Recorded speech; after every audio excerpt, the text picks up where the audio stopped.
ianao no mitantana, ianao no manory hevitra ny manakarivo.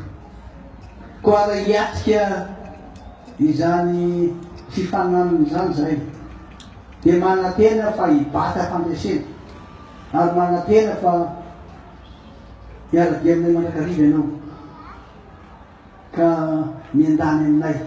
Nitoko teny zay noeninay teo, dia milaza hoe sahy sa zahay, ary nitoko teny zay milaza teo dia hoe miandany aminay ianao aty amin'ny kamonay, aty amin'ny kamonay tompo no iarahantsika. Ary zay koa vonona nanaraka tsara zay sitraka mba hijoroanay ny fahamarinana sy ny fahamasinana, amerenanay indray ny firenenay amin'ny ara-dalàna.